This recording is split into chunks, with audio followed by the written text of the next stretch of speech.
అసలు ఈ cyber crime అంటే ఏంటి? ప్రజలు ఈ సైబర్ క్రైమ్ బారిన ఎందుకు పడుతున్నారు? ఒకసారి మనం అర్థం చేసుకోవడానికి ప్రయత్నం చేద్దాం.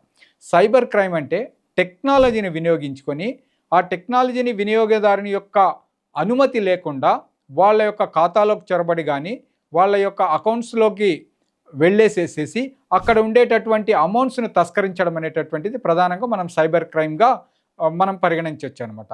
సో, ఈ సైబర్ క్రైమ్ నేరాల వలన దాదాపు ఈరోజు ఒక్క బ్యాంకింగ్ రంగంలోనే చూసినట్లయితే అధికారిక లెక్కల ప్రకారం 8,200 కోట్ల రూపాయలు ప్రజల యొక్క బ్యాంకుల ఖాతాల్లోంచి అమౌంట్స్ వాళ్ళకు తెలియకుండా ట్రాన్స్ఫర్ చేయబడ్డాయన్నమాట.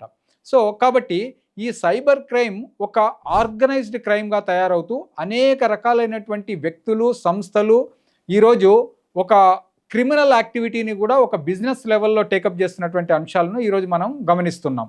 ఉదాహరణకు మనము బీహార్‌లో ఉన్నటువంటి కొన్ని గ్యాంగ్స్ కానివ్వండి, లేదా ఉత్తరప్రదేశ్‌లో ఉన్న కొన్ని గ్యాంగ్స్ మీద రకరకాల కథానికలు, సీరియల్స్ వచ్చినటువంటి విషయాన్ని కూడా మనం గమనించాం.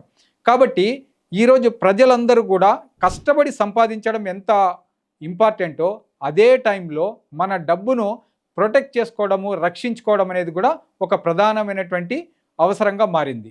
ఇప్పుడు ఈ సైబర్ క్రైమ్స్‌ను గనక మనం చూసినట్లయితే ఏదైనా లింక్స్‌ని క్లిక్ చేయడం వల్ల గానీ, అంటే మనకు తెలియనటువంటి వ్యక్తుల నుంచి వచ్చినటువంటి లింక్స్‌ని క్లిక్ చేయడం వల్ల గానీ, లేదా అనధికారికమైనటువంటి వెబ్‌సైట్స్ అంటే నిషేధించబడినటువంటి వెబ్‌సైట్స్‌లో వెళ్ళి, ఆ వెబ్‌సైట్స్‌లో ఉన్నటువంటి అంశాలను చదవడము, లేదంటే చూడడం వంటివి చేయడం వల్ల గానీ, ఈ విధమైనటువంటి పరిస్థితులు.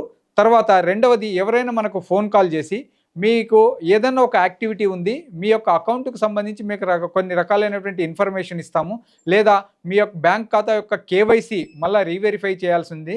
ఇలా రకరకాలైనటువంటి అంశాల ద్వారా వాళ్ళు మిమ్మల్ని సంప్రదించి, తర్వాత మీ మొబైల్‌కి వచ్చినటువంటి ఓటీపీని అడగడం అనేటటువంటిది జరుగుతుంది. ప్రధానంగా ఎక్కువ సైబర్ క్రైమ్స్ ఈ మోడల్‌లోనే జరుగుతున్నాయి.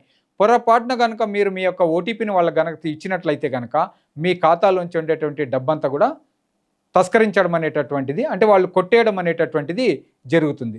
కాబట్టి ఇక్కడ మనకు ఏ మాత్రం సందేహం వచ్చినా ఎటువంటి లింక్స్‌ను క్లిక్ చేయరాదు. ఒకటి ఫస్ట్ థింగ్. అనధికారిక నిషేధించబడినటువంటి వెబ్‌సైట్‌లలో ఎట్టి పరిస్థితుల్లో మనం వెళ్ళి దాన్ని సెర్చ్ చేయడం గానీ, చూడడం గానీ చేయరాదు.